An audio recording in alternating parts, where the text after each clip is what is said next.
He had seen Clara's face when Lucy asked that question. He had seen the sadness in her eyes. But he had also seen the way Clara held Noah, not like a woman doing a job, but like someone protecting a child with her whole heart.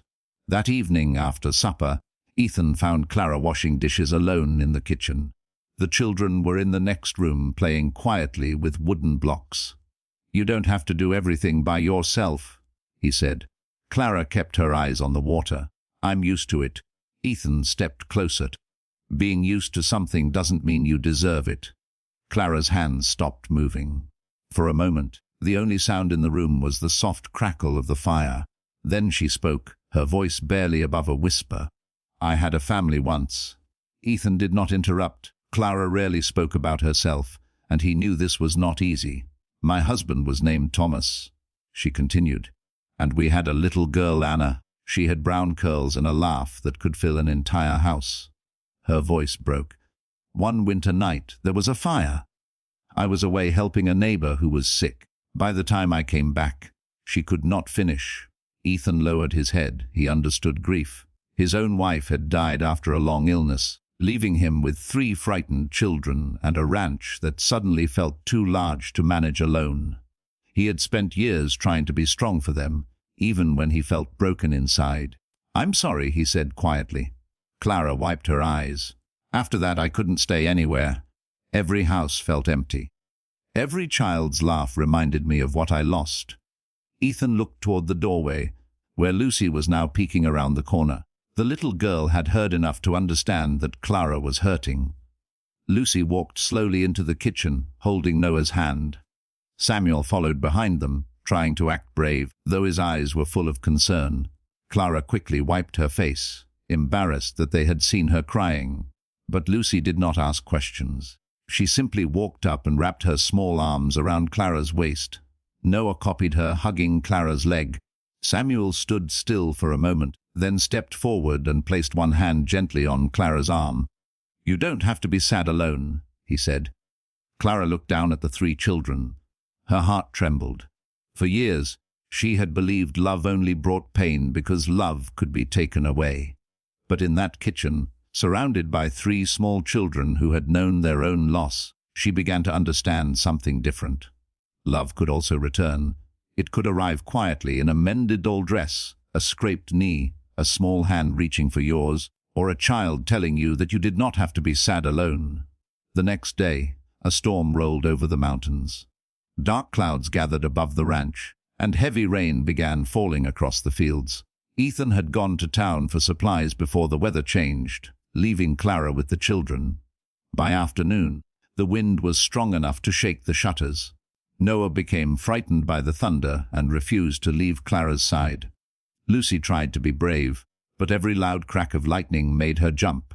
Samuel stood by the window, pretending he was not scared. Clara gathered them around the fireplace, lit extra lamps, and began telling them stories from her childhood. She spoke about summer picnics, wildflowers, and a little girl who once believed the stars were tiny lanterns hanging in the sky. The children listened closely. Slowly, the storm outside became less frightening. At one point, Lucy rested her head in Clara's lap. Noah fell asleep against her shoulder. Samuel sat close beside her, quietly holding her hand. When Ethan finally returned after dark, soaked from the rain and worried about the children, he stopped in the doorway. The sight before him made him silent. Clara sat in the rocking chair near the fire. Noah slept against her chest. Lucy was curled beside her with the rag doll in her arms. Samuel had fallen asleep on the rug, one hand still holding Clara's. The room glowed with firelight. For the first time in years, Ethan's house did not look like a place missing someone. It looked like a home. Clara looked up when she heard him enter. Their eyes met across the room. Neither said anything. They did not need to. Ethan saw the tenderness in her face. Clara saw the gratitude in his. And somewhere deep inside her, a door she thought had been locked forever began to open. The next morning, the storm had passed. The sky was clear, the fields sparkled with rain, and the mountains stood bright in the distance. Clara walked outside with the children, expecting nothing more than another ordinary day. But as she stepped onto the porch, Lucy ran ahead and called back to her. "Come on, Mama Clara!" The words stopped Clara completely. Lucy covered her mouth, suddenly worried. "I'm sorry," she whispered. "I didn't mean." Clara's eyes filled with tears. Noah looked up at her. "Can we call you that?" Samuel asked softly. Clara could not speak at first. She looked toward Ethan, who stood near the barn watching quietly. He did not pressure her. He simply gave her the same patient, caring look he had offered from the beginning. Clara knelt in front of the children. Her voice shook as she said, "You can call me whatever makes your hearts feel safe." Lucy threw her arms around her. Noah joined in. Samuel smiled through tears. And as the three little voices called her name again, Clara realized they were not asking her to forget the family she had lost. They were giving her the courage to love again. After that morning on the porch, something changed in Clara Bennett. The children still called her Mama Clara, but now the words no longer frightened her. At first, each time she heard them, her heart tightened with memories of Anna, the little girl she had lost so many years before. But instead of pushing the pain away, Clara began allowing herself to remember. She remembered Anna's laughter, the way she used to chase butterflies in the summer, and the small songs she sang before bed. The memories still brought tears, but they no longer felt like chains around her heart. They became part of the love she could carry forward. Ethan noticed the change too. Clara smiled more often. She hummed while cooking breakfast. She sat with Samuel each evening to help him practice reading. She taught Lucy how to sew tiny dresses for her rag doll. She helped Noah learn to say the names of the horses in the choral. The ranch that had once felt quiet and lonely became full of life. The red barn echoed with children's laughter. The porch rocking chair was never empty for long, and every evening the family gathered around the supper table, sharing stories about their day. One afternoon, Samuel came home from school looking upset. He placed his books on the table and sat silently near the window. Clara noticed immediately. "What happened?" she asked gently. Samuel shook his head. "Nothing." But Clara had learned that children often said nothing when they were carrying too much inside. She sat beside him. After a long moment, Samuel whispered, "Some boys said you're not really our mama." Clara's heart sank. She knew the children might hear such things someday. The frontier town was small, and people often spoke without thinking about the pain their words could cause. "What did you say?" Clara asked softly. Samuel looked down at his hands. "I told them you'd take care of us." But then they laughed. Clara placed her hand over his. "Samuel, being a mother is not only about who gives birth to a child. It is about who stays when things are hard, who listens when you are afraid, who loves you every day." Samuel looked at her. "Then you are our mama." Clara smiled through tears. "And you are my family." That evening, Ethan returned from checking fences and found Clara sitting alone on the porch. The sun was lowering behind the distant mountains, turning the fields gold. The children were playing near the barn, chasing each other through the tall grass. Ethan sat beside Clara in the rocking chair's quiet shadow. "Samuel told me what happened," he said. Clara nodded. "Children can be cruel without understanding." Ethan looked toward the three children. "They understand more than most adults." Clara gave a small smile. Then her expression grew serious. "Ethan, I need to tell you something." He turned toward her. Clara took a deep breath. "I've been afraid that if I let myself love this family completely, I'll lose it too." Ethan was quiet for a moment. "I've been afraid of the same thing," he admitted. Clara looked at him in surprise. "After my wife died, I thought I could protect the children by keeping life simple. No risks, no new people, no new hopes." He looked down at his hands. "But loneliness is not protection. It is just another kind of loss." Clara felt tears gather in her eyes. Ethan reached for her hand slowly, giving her time to pull away if she wanted. She did not. "You have brought peace into this house," he said. "You have given my children comfort. You have given me hope." Clara looked at their hands together. "And you have given me a place where I don't have to be afraid of being loved." The days grew colder as winter approached. Ethan repaired the barn roof. Clara preserved food for the season, and the children helped gather firewood. One morning, the town doctor arrived at the ranch with troubling news. A sickness had spread through a nearby settlement, and several families needed help. The doctor knew Clara had once worked as a nurse's assistant before her marriage. "We could use someone with your patience," he said. Clara's face grew pale. The thought of leaving the ranch, even for a few days, frightened her. But when she looked at the children, she saw something else. They needed to see that love was not only something you received. It was something you gave. Ethan understood without her speaking. "We'll manage here," he said. "Go help them." Clara spent the next week caring for sick children and exhausted mothers. She worked long hours, often without sleep. But every night she returned to the ranch, where three little voices ran to meet her at the gate. "Mama Clara is home," they shouted. Each time the words filled her with strength. One evening, after the sickness began to fade, Clara returned later than usual.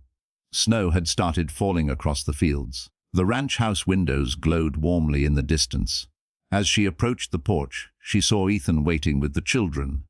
Lucy held a small bundle in her hands. Noah bounced excitedly beside her. Samuel stood tall, trying to hide his smile. "What is this?" Clara asked. Lucy stepped forward and handed her the bundle. Inside was a small wooden picture frame. Samuel had carved it with Ethan's help. In the center was a drawing Lucy had made of the ranch house, the red barn, Ethan, the three children, and Clara standing together on the porch. Above them, in uneven letters, she had written one word: home. Clara could no longer hold back her tears. She looked at Ethan. He smiled gently. "We wanted you to know something." Noah wrapped his arms around her waist. "You're home now?" he said. Clara knelt in the snow and held all three children close. For years, she had believed her family was gone forever. She had believed that the fire had taken not only the people she loved, but also her right to hope. But standing there beneath the falling snow, surrounded by Ethan and the children, she understood that the past would always be part of her. She would never stop loving Thomas. She would never stop missing Anna. But love was not a small thing that disappeared when shared. It was something that grew. It could hold memories of those who were gone while making room for those who were still here. Later that night, the family sat together near the fireplace. The wind moved softly outside, but inside the ranch house, warmth filled every corner. Ethan placed another log on the fire. Clara sat in the rocking chair with Noah asleep against her shoulder. Lucy rested beside her with the rag doll. Samuel read quietly from a book, his feet tucked beneath a blanket. Ethan looked around the room and realized that his children had not simply found someone to care for them. They had found the woman who made them feel whole again. Clara looked at him, and he knew she felt the same. The ranch porch, the red barn, the open fields, and the distant mountains had always been beautiful, but they had never truly been a home until the day three little voices called her back to life. And as Clara listened to the soft breathing of the children around her, she whispered a promise she knew she would keep forever. "I'm home." If this story touched your heart, don't forget to like the video, subscribe to the channel, and share it with someone who believes family can be found in the most unexpected places. Sometimes home is not the place where you began. Sometimes it is the place where love finally calls your name. The woman had not heard the word mama in 7 long years, not since the night a terrible fire took away the only family she had ever known. Since then, Clara Bennett had traveled from town to town with one small suitcase, a quiet heart, and a sadness she never spoke about. She believed she was meant to live alone forever. Then, on one cold afternoon, 3 little voices called out from a ranch porch. "Mama, please don't go." Clara froze. She had never met those children before, but the moment she turned around, her entire life began to change. Stay until the end, because this emotional Wild West story shows how 3 lonely children gave a broken woman the one thing she thought she had lost forever, a family. And before we begin, don't forget to like this video and subscribe to the channel for more heartfelt frontier stories about love, hope, and second chances. Clara Bennett arrived in the small frontier town with dust on her shoes and a tiredness that seemed deeper than the long journey. She was gentle and polite, but she kept her eyes lowered whenever people tried to ask about her past. No one knew that years earlier, Clara had lost her husband and young daughter in a house fire. After that night, she stopped believing that happiness could ever return. She took work wherever she could find it, cooking, cleaning, mending clothes, but never staying long enough to let anyone get close. One afternoon, Clara answered an advertisement posted outside the general store. A widowed cowboy named Ethan Cole needed help caring for his 3 young children while he managed his ranch. Clara almost walked away. The thought of being around children frightened her. Their laughter might remind her too much of what she had lost. But she needed work, and something in the simple words of the advertisement made her stop. A kind heart needed. The next morning, Clara traveled to Ethan's ranch. It was a peaceful place with a red barn, open fields, wooden fences, and distant mountains glowing beneath the morning sun. A warm porch stretched across the front of the ranch house. A rocking chair moved gently in the breeze. 3 children sat together on the porch steps. The oldest was a serious boy named Samuel. Beside him sat a little girl named Lucy, holding a worn rag doll. The youngest, Noah, hid behind his brother's shoulder. Ethan stood nearby, tall and quiet, with tired eyes that showed he had been trying to be both father and mother for too long. "This is Clara," he told them gently. "She'll be helping us for a while." The children stared at her. Clara smiled softly. "Hello." Lucy looked at her doll, then back at Clara. "Do you know how to fix dresses?" Clara nodded. "I do." Lucy held out the doll. Her dress is torn. Clara took it carefully. For the first time in years, her hands did not tremble while holding something that belonged to a child. She promised Lucy she would mend it. That small promise was the beginning. Over the next few days, Clara helped with meals, washed clothes, and made sure the children were ready for school. At first, she kept a careful distance. She told herself she was only there for work, nothing more. But children had a way of finding the places adults tried to hide. Samuel began asking her questions while she cooked. Lucy followed her around the kitchen. Noah reached for her hand whenever he felt afraid. Ethan watched quietly. He noticed Clara's sadness, but he also noticed how the children seemed calmer around her. One evening, Clara sat alone in the rocking chair on the porch after the children had gone to bed. The mountains were dark against the sky. The ranch was quiet. Ethan stepped outside carrying 2 cups of coffee. He handed one to her. "You're good with them," he said. Clara looked down. "I'm trying." "They trust you." Her eyes filled with tears. "I'm afraid to let them." Ethan did not ask why. He simply sat beside her. And in that silence, Clara felt something she had not felt in years. She felt safe. Inside the ranch house, 3 small children slept peacefully. Outside, a woman who believed her family was gone forever sat on a porch beneath the stars. She did not know it yet, but the home she thought she had lost was slowly finding its way back to her. Weeks passed, and Clara slowly became part of the rhythm of Ethan Cole's ranch. Each morning began with the sound of horses in the corral, the smell of coffee drifting from the kitchen, and 3 children calling for her before she had even finished tying her apron. Samuel wanted help with his school books, Lucy wanted Clara to braid her hair, and little Noah wanted to follow her everywhere, holding the edge of her skirt whenever he felt uncertain. Clara tried to remind herself that she was only their caretaker, only a woman hired to cook meals and keep the house in order while Ethan worked the ranch. But every day, the children made that lie harder to believe. They filled the quiet places inside her with questions, laughter, and small acts of trust. One afternoon, Lucy brought Clara the rag doll whose dress had been torn when Clara first arrived. The little girl held it proudly, smiling at the neat blue stitching. "You made her pretty again," Lucy said. Clara looked at the doll and felt an unexpected ache in her chest. Years ago, her own daughter had owned a doll almost exactly like it. Clara had kept that memory buried so deeply that she rarely allowed herself to think about it. But now Lucy was looking at her with bright, trusting eyes, and Clara could not turn away. "She was already pretty," Clara whispered. "She only needed someone to take care of her." Lucy leaned against Clara's side. "Like us?" Clara froze. The question was innocent, but it reached straight into the part of her heart she had tried to close forever. Before she could answer, Noah came running from the porch. crying because he had fallen and scraped his knee. Clara knelt immediately, gathering him gently into her arms. She cleaned the little cut, spoke softly to him, and held him until his tears stopped. Ethan watched from the barn doorway.